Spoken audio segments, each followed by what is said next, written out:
रही बात ये बरसात के मेढक जो आ जाते हैं, जो लाशों पे नेतागिरी करते हैं और दिखावा करते हैं, उन्हें ये जानकारी तो कोई है नहीं कि कौन आदमी किस परिस्थिति में है। दोस्तों 29 जून को अजमेर हाई सिक्योरिटी जेल में डकैत जगन गुर्जर की हत्या के बाद से पूरे राजस्थान में माहौल गरमाया हुआ है। लेकिन अब इस हत्याकांड में एक बहुत बड़ा सियासी बवाल खड़ा हो गया है।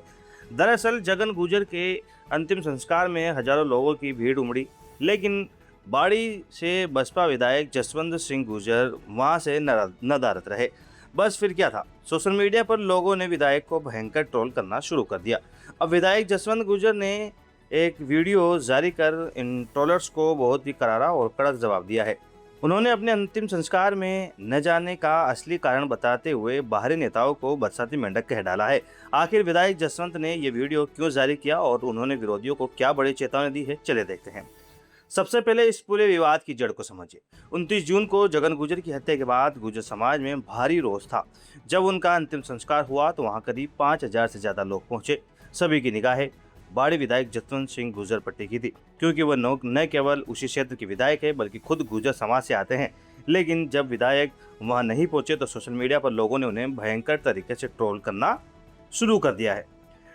ट्रोलिंग बढ़ने के बाद बसपा विधायक जसवंत सिंह गुर्जर ने चुप्पी तोड़ी और सोशल मीडिया पर एक वीडियो शेयर कर अपने न आने की बेहद दुखद वजह बताई। सभी भाइयों को मेरा नमस्कार। पिछले 15 दिन से मैं जयपुर में था।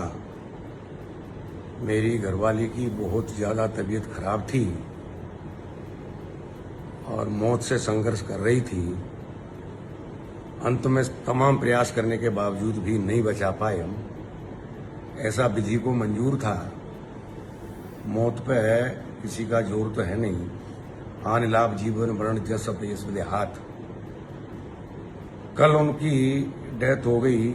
जयपुर से हम धौलपुर ले आए और उनका अंतिम संस्कार कर दिया गया। मेरी जानकारी में जयपुर में आ गई थी कि इस तरह से जगन सिंह की हत्या कर दी गई है जेल के अंदर। बहुत बुरा हुआ। हर व्यक्ति को बुरा लगा, समाज को भी बुरा लगा, हम सबको भी ये बहुत ही दिल से बुरा लगा। लेकिन मैं कोई स्टेटमेंट देने की पोजीशन में इसलिए नहीं था कि मैं आईसीयू में, कभी आईसीयू से बाहर, कभी दवाई लाना, कभी भागना, खुद अपनी परेशानी में था। आज दाह संस्कार हो गया। पता लगी है कि सरकार जांच कर रही है। सरकार की तरफ हमारी भी निगाह है, किस तरह की जांच कर रही है। अगर कोई जांच के परिणाम सही नहीं आते हैं और सही पता नहीं लगता है किस तरह से मौत हुई है, किस तरह से हत्या हुई है, किन किन लोगों ने हत्या की है, अगर ये पर्दाफाश नहीं होता तो निश्चित तौर पे लोकतंत्र में जो भी होता है उस तरीके से हम आंदोलन करेंगे। रही बात ये बरसात के मेढक जो आ जाते हैं, जो लाशों पे नेतागिरी करते हैं और दिखावा करते हैं, उन्हें ये जानकारी तो कोई है नहीं कि कौन आदमी किस परिस्थिति में है। 40 साल से गिरमी रखा है। तुम 2 मिनट में तो विरोधी के पैरिया छीते हो, 2 मिनट में जो विरोधी है उसके पैर पकड़ लेते हो, 2 मिनट में तुम सरेंडर हो जाते हो, समाज की दुआई देते हो। समाज के वफादार कब कब तुम रहे हो? तुमने कब कब समाज का साथ दिया है? तुम्हें अपनी गरिवान में झाके देखी तुम कितने वफादार हो समाज के प्रति। तुम यहाँ लाशों पे नेतागिरी करने आ जाते हो। आखिर ये हम ही करेंगे और हम ही न्याय दिलवाएंगे। तुम केवल लाशों पर राजनीति करने वाले हो। कुछ बाहर के लोग आ जाते हैं जिन्हें कहीं ठिकाना नहीं है। पैसे लेके चुनाव लड़ते हैं बाहर के लोग, और यहाँ के लोग जो भयवश। अब ये अलग बात है कि परिणाम आ गए और तुम्हें अपने समाज का आदमी एमएलए बना लिया। अन्यथा जो ये चिल्ला रहे हैं, जो नेतागिरी कर रहे हैं, कल तक वहीं जाके उसी आदमी के पैर पकड़ते थे, उसी आदमी के जहाँ उठते बैठते थे और समाज की बुराई करते थे। घबराते थे कि अगर इसकी चमचागिरी नहीं की तो ये आदमी हमें जेल भिजवा देगा। आज यहाँ लाश पे तुम नेतागिरी करने आ गए हो। मैं भाइयों को बताना चाहता हूँ, उनके घर वालों को बताना चाहता हूँ कि आखिर में अपना ही आदमी काम आता है। ये बरसाती मेढक हैं, इनके बहकावे में नहीं आए। कभी पंडित और ढाड़िया कही वे नु की दौर, ये रण में जूझे नहीं जूझन हारे। और हम काम आए हैं, हम काम आएंगे। हत्याएं पहले भी हुई है, FIR हमने SP और DSP के खिलाफ पहले भी कराई है, और अब भी अगर ऐसी कोई बात आ पड़ी तो हम ही साथ रहेंगे। इन लोग जो वक्त को देख के आ जाते हैं लाशों में राजनीति करने, इनसे सावधान रहे। मैं जिस दिन ये तेजी खत्म हो जाएगी मैं आऊंगा, और वहां जाके फिरने भी मैं आऊंगा। मेरी लेकिन मजबूरी है इस समय। जिसके घर में विपदा होती है वही जानता है, जिसके परिवार में विपदा होती है वही जानता है। इसलिए मैं इन कारणों की वजह से नहीं आ पा रहा हूं। मेरा समाज से भी निवेदन है, घर वालों से भी निवेदन है, शांति रखें, लोगों के बहकावे में नहीं आए।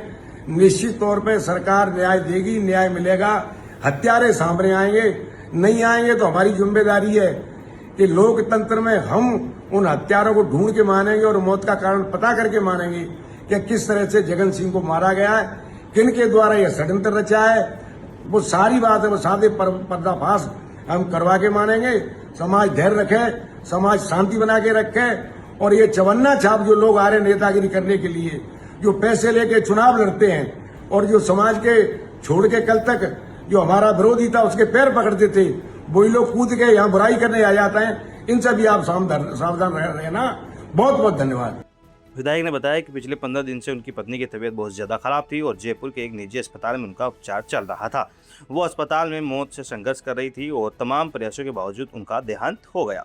विधायक ने कहा कि जयपुर में ही उन्हें जगन की हत्या की जानकारी मिली थी, जिससे सभी को बुरा लगा है। इसके बाद विधायक ने अपने विरोधियों पर जमकर भड़ास निकाली। उन्होंने बाहरी लोगों को बरसाती मेंढक बताते हुए नसीहत दी कि वो इस मामले में दखल न दे और लाश पर राजनीति करना बंद करे। विधायक ने डंके की चोट पर कहा कि आखिर में अपना ही व्यक्ति काम आता है, बरसाती मेंढक कभी भी अपना नहीं हो सकता। उन्होंने आरोप लगाया कि जो लोग लाश पर राजनीति कर रहे हैं वो समाज के कभी वफादार नहीं रहे और उन्होंने हमेशा विरोधियों के पैर पकड़े हैं। विधायक ने कहा कि कुछ बाहर के लोग पैसे के दम पर चुनाव लड़कर अपनी राजनीति चमका रहे हैं, लेकिन जगन हत्याकांड की जांच हम ही करवा सकते हैं और हम ही न्याय दिलवाएंगे। उन्होंने चेतावनी दी कि अगर जांच सही से नहीं हुई तो वो लोकतांत्रिक तरीके से बड़ा आंदोलन करेंगे। तो दोस्तों, विधायक जसवंत सिंह गुर्जर ने साफ कर दिया है कि उनकी गैरमौजूदगी की वजह एक पारिवारिक त्रासदी थी और वो इस मामले में पीछे हटने वाले नहीं हैं। उन्होंने गुर्जर समाज और परिजनों से शांति बनाए रखने की अपील की है और न्याय दिलाने का वादा किया है। विधायक जसवंत गुर्जर के इस बरसाती मेंढक वाले बयान और उनके इस कड़क जवाब पर आपकी क्या अपनी बेबाक राय है, कमेंट बॉक्स में जरूर बताइएगा। राजस्थान की हर खबर से अपडेट रहने के लिए सब्सक्राइब करें हमारा चैनल रॉयल पत्रिका। जय हिंद।